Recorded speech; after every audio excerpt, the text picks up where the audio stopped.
할렐루야. 2월 11일 목요일 새벽 예배에 나오신 여러분을 환영합니다. 주님께서 우리 모두에게 예비하신 복과 은혜를 허락하여 주실 줄로 믿습니다.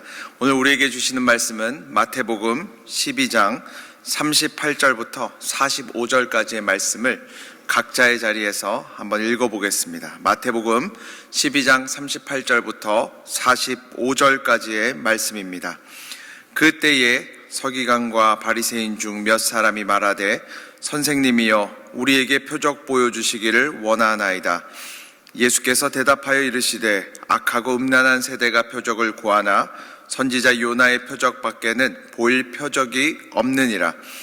요나가 밤낮 사흘 동안 큰 물고기 뱃속에 있었던 것 같이 인자도 밤낮 사흘 동안 땅속에 있으리라. 심판때에 니느웨 사람들이 일어나 이 세대 사람을 정죄하리니 이는 그들이 요나의 전도를 듣고 회개하였음이거니와 요나보다 더 큰 이가 여기 있으며 심판때에 남방 여왕이 일어나 이 세대 사람을 정죄하리니 이는 그가 솔로몬의 지혜로운 말을 들으려고 땅끝에서 왔음이거니와 솔로몬보다 더 큰 이가 여기 있느니라.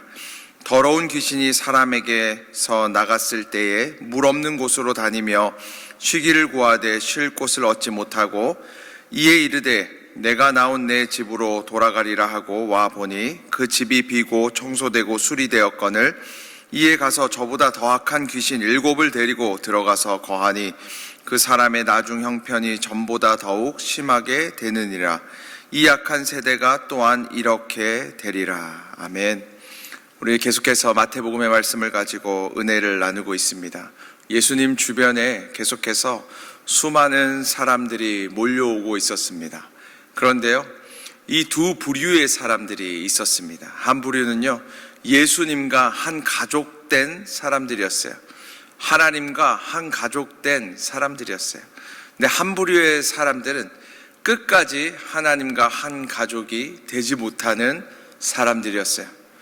끝까지 예수님을 배척하고 미워하고 예수님을 죽이려고 하는 사람들이었습니다. 오늘 본문의 말씀은요, 예수님과 잘 한 가족이 되지 못하는 사람들의 특징에 대해서 잘 보여주고 있는데요. 우리 38절과 39절의 말씀을 다시 한번 읽어보도록 하겠습니다. 38절과 39절입니다. 그때에 서기관과 바리새인 중 몇 사람이 말하되 선생님이여 우리에게 표적 보여주시기를 원하나이다. 예수께서 대답하여 이르시되 악하고 음란한 세대가 표적을 구하나 선지자 요나의 표적 밖에는 보일 표적이 없느니라. 바리새인과 서기관들이 예수님께 나와서 이렇게 이야기합니다. 선생님, 우리에게 표적을 보여주시기를 원하나이다. 표적을 보여주십시오. 그랬더니요, 예수님께서요 단칼에 이렇게 말씀하십니다. 요나의 표적 밖에는 내가 너희에게 보여줄 표적이 없다. 이렇게 말씀하세요. 우리가 이 모습을 보면서요, 바리새인과 서기관들이 이렇게 예수님과 한 가족 되지 못하는 모습을 잘 보게 되는데 몇 가지 사실을 알게 됩니다. 무엇이냐면 공손하게 말한다고 해서 예수님의 편이 되는 건 아니에요. 공손하게 이야기한다고 해서 예수님과 한 가족이 되는 것은 아니라는 사실을 우리가 잘 알게 됩니다. 지금 바리새인과 서기관들이 와서요, 예수님 앞에 아주 공손하게 이야기합니다. 선생님이요, 이렇게 이야기해요. 사실은 자기 자신들이 선생이라고 불림받던 사람들이거든요. 그런데 오늘은 와서는 이렇게 예수님에게 아주 공손한 표현을 해요. 선생님이 우리에게 표적을 보여주십시오. 그런데요, 우리가 잘 알아야 됩니다. 여러분, 우리도 그렇잖아요. 가족들끼리 보면요, 가끔은 더 이렇게 공손하지 않게 말할 때가 많이 있잖아요. 근데 백화점이나 호텔을 가보십시오. 얼마나 많은 사람들이 우리들에게 공손하게 이야기합니까? 그런다고 해서 우리의 한 가족이 되는 것은 아니잖아요. 지금 바리새인과 서기관들의 마음은 아니었어요. 근데 입으로 예수님 앞에 공손하게 이야기한다고 해서 그들이 한 가족이 되는 것은 아니라는 사실입니다. 또한 한 가지 알게 되는 것은 무엇이냐면 말씀에서 가깝다고 해서 하나님과 가까운 사람이라고 생각한다고 해서 하나님과 예수님과 한 가족이 되는 것은 아니라는 사실을 깨닫게 돼요. 바리새인과 서기관들이 얼마나 말씀을 잘 알던 사람들입니까? 얼마나 많은 말씀을 사람들에게 가르치던 사람입니까? 그런데요, 예수님과 한 가족이 되지 못해요. 그들은 날마다 혈육적으로 우리가 아브라함의 자손이라고 자랑하고 다녔어요. 그런데 하나님과 한 가족이 되지를 못하는 모습을 보여주고 있습니다. 예수님께서 이야기하잖아요. 이 악하고 음란한 세대야. 그들을 정죄합니다. 너희는 악하고 음란한 세대다. 나와 가족이 될 수 없다. 이것을 보여주는 거예요. 여러분, 성경을 많이 한다고 해서요, 주님과 가깝게 되는 거라고 이야기할 수가 없어요. 우리가 교회에 많은 일들을 한다고 해서 하나님과 가깝다고 자부할 수만은 없는 일입니다. 오늘 성경은 계속해서 이야기하는 거예요. 또한 표적을 보고 경험했다고 해서 하나님과 한 가족이 되는 것이 아니라고 성경은 이야기하는 거예요. 이들이 하나님한테, 우리 예수님한테 요구하잖아요. 주님, 우리에게도 표적을 보여달라고. 그러면 우리가 믿겠다고. 그런데 예수님이 단칼에 그것을 거부하시잖아요. 어떻게 생각해 보면요, 그냥 예수님이 그 요구에 시원하게 그냥 표적을 하나 더 보여줘서 한 사람이라도 더 믿게 하는 것이 좋은 것이 아닌가, 이렇게 생각할 수도 있습니다. 그런데 예수님 보여주시지 않으세요. 요나의 표적으로 충분하다는 거예요. 표적 본다고 해서 예수님 따르게 되는 거 아니라는 거예요. 바로 왕이 그랬고요, 가룟 유다가 그랬어요. 얼마나 많은 표적과 기사와 이적을 경험하고 봤습니까? 그렇다고 해서 예수님 쫓아가는 거 아닌 거죠. 이 사람들은요, 말로만 표적을 보여달라고 이야기하는 거예요. 예수님께서는 말씀하시는 것이죠. 그런 것만으로 나의 가족이 되는 것이 아니고, 너희가 회개하고 돌이킬 때, 하나님의 뜻대로 살 때에 나의 가족이 된다고 말씀하십니다. 마태복음 7장 21절부터 23절까지의 말씀을 읽어드리겠습니다. 나더러 주여 주여 하는 자마다 다 천국에 들어갈 것이 아니요 다만 하늘에 계신 내 아버지의 뜻대로 행하는 자라야 들어가리라. 그날에 많은 사람이 나더러 이르되 주여 주여 우리가 주의 이름으로 선지자 노릇을 하며 주의 이름으로 귀신을 쫓아내며 주의 이름으로 많은 권능을 행하지 아니하였나이까 하리니 그때에 내가 그들에게 밝히 말하되 내가 너희를 도무지 알지 못하니 불법을 행하는 자들아 내게서 떠나가라 하리라. 성경은 이야기하는 것이죠. 하나님 뜻대로 행하는 사람이 하나님의 자녀가 된다는 거예요. 돌이키고 회개하고 주님 앞에 나오는 자들이 주님과 한 가족이 된다고 이야기하는 것입니다. 우리 41절과 42절의 말씀을 한번 읽어보겠습니다. 41절과 42절입니다. 심판때에 니느웨 사람들이 일어나 이 세대 사람을 정죄하리니 이는 그들이 요나의 전도를 듣고 회개하였음이거니와 요나보다 더 큰 이가 여기 있으며 심판때에 남방 여왕이 일어나 이 세대 사람을 정죄하리니 이는 그가 솔로몬의 지혜로운 말을 들으려고 땅끝에서 왔음이거니와 솔로몬보다 더 큰 이가 여기 있느니라. 예수님이요, 지금 바리새인과 서기관들에게 이야기하는 거예요. 마지막 때가 되면 니느웨 사람들이 일어나서 너희를 심판하게 될 것이다. 그 이유가 무엇이냐면 그들은 요나의 그 말씀을 듣고 회개했기 때문이라는 거예요. 근데 너희들은 지금 나의 말을 듣고도 회개하지 않고 있지 않냐 이야기하고 있는 거예요. 여러분, 하나님의 자녀가 되고요, 예수님의 가족이 되는 것은요, 일어나서 회개할 때, 우리의 삶을 돌이킬 때 일어난다는 거예요. 여러분, 회개는요, 첫 번째로요, 우리의 죄를 고백하는 것입니다. 입술로 우리의 죄됨을 고백하는 거예요. 두 번째는 무엇이냐면 우리가 왕좌에서 내려와서요, 주님이 우리의 삶의 주인이 되시는 거예요. 그리고 세 번째는 무엇이냐면 우리의 삶을 돌이켜서요, 하나님 뜻대로 살아야 되는 거예요. 그래야 진정한 회개라고 이야기하는 거예요. 누가복음 19장에 보면 삭개오를 찾아오신 예수님의 이야기가 있습니다. 삭개오는 세리장이었어요. 모든 사람들이 죄인이라고 부르는 사람들이었어요. 근데 그가요, 뽕나무 위에 있다가 예수님이 이렇게 불러내리잖아요. 내가 오늘 너의 집에 거하여야겠다. 이 말을 듣고요, 삭개오가 너무나 기뻤습니다. 예수님을 집으로 초청했어요. 그런데 거기서 멈췄습니까? 아니죠. 그는 회개합니다. 뭐라고 이야기합니까? 나의 재산의 반을 팔아서 가난한 자들에게 나누어 주겠으며 내가 속여서 빼앗은 것이 있으면 주님 제가 4배씩 다 갚아주겠습니다. 진정한 회개의 모습을 보여주는 거죠. 그때 예수님 말씀하시잖아요. 오늘 구원이 이 집에 이르렀다고. 너가 구원을 받았다고.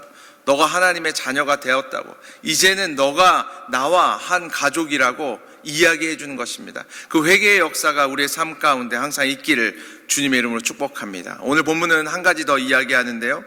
43절부터 45절까지의 말씀을 한번 읽어보겠습니다. 43절부터 45절입니다. 더러운 귀신이 사람에게서 나갔을 때에 물 없는 곳으로 다니며 쉬기를 구하되 쉴 곳을 얻지 못하고 이에 이르되 내가 나온 내 집으로 돌아가리라 하고 와보니 그 집이 비고 청소되고 수리되었거늘 이에 가서 저보다 더 악한 귀신 7을 데리고 들어가서 거하니 그 사람의 나중 형편이 전보다 더욱 심하게 되느니라. 이 악한 세대가 또한 이렇게 되리라.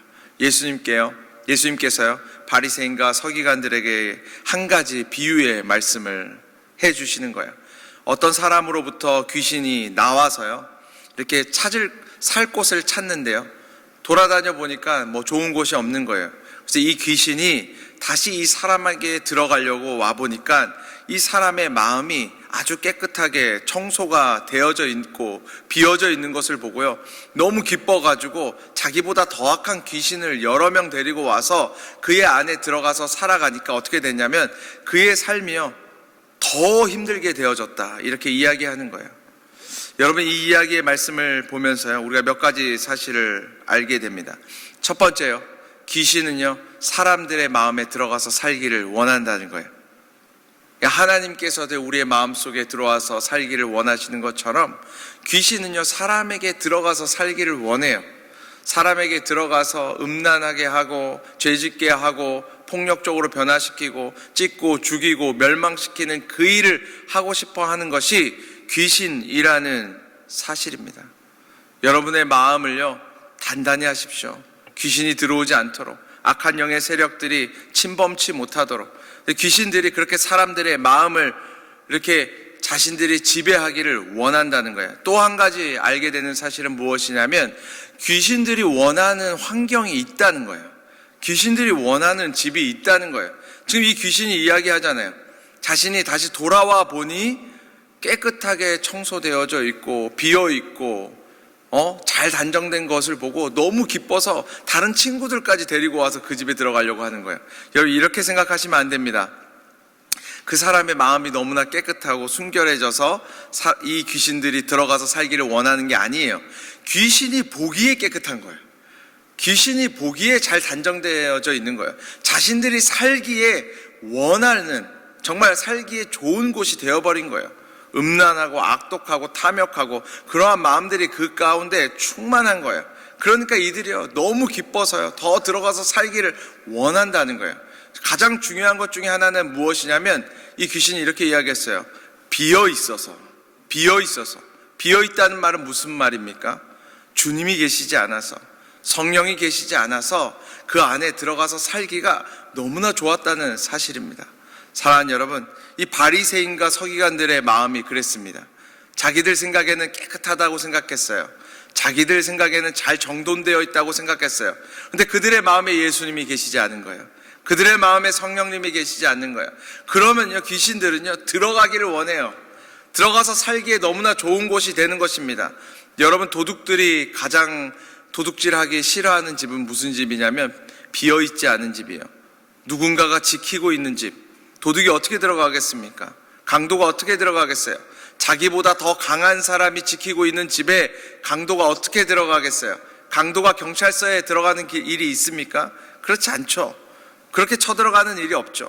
마찬가지입니다. 우리의 마음에 주님께서 주인 되어 주시고 성령께서 거하실 때요 악한 원수 사탄 마귀가 우리에게 틈탈 수가 없는 것입니다. 사랑하는 여러분, 두 가지를 기억하셨으면 좋겠어요. 첫 번째는 무엇이냐면 회개하는 일을 게을리하지 마십시오. 회개하는 일을 두려워하지 마십시오. 우리가 죄 지은 것이 있다면 회개하고 돌이킴으로 하나님의 자녀된 권세를 회복시키는 믿음의 사람들이 저희들이 되기를 원합니다. 또 한 가지는 무엇이냐면 우리의 마음을 비워두지 마십시오. 우리의 마음을 예수 그리스도와 성령의 충만함으로 채우십시오. 그때에요, 악한 원수 사탄 마귀의 계계가 우리의 삶 가운데 들어오지 못하는 역사가 일어나는 줄로 믿습니다. 오늘도 성령 충만하게 하루를 살아갈 때에 하나님의 능력의 역사가 우리의 삶 가운데 충만히 일어날 줄로 믿습니다. 제가 잠시 기도하겠습니다. 하나님 아버지, 감사합니다. 저희들에게 또 귀한 연휴를 허락해 주셔서 감사합니다. 특별히 고향에 오고 가는 길 가운데 있는 수많은 교우들이 있다면 주님께서 기억하여 주시고 그들의 오고 가는 길이 평강의 길이 되게 하여 주시고 두고 가는 삶의 터전과 가정과 교회 가운데 주의 평강이 충만하게 하여 주시고 무엇보다 우리 모두가 회개하기를 돌이키기를 게을리하지 않는 사람들 되게 하시고 우리의 마음을, 우리의 심령을, 우리의 가정을, 우리의 교회를 성령으로 충만케 하고 예수 그리스도로 가득 채움으로 우리 모두가 이 땅 가운데 승리하는 사람들 되게 하여 주시옵소서. 감사드립니다. 예수 그리스도의 이름으로 기도드립니다. 아멘.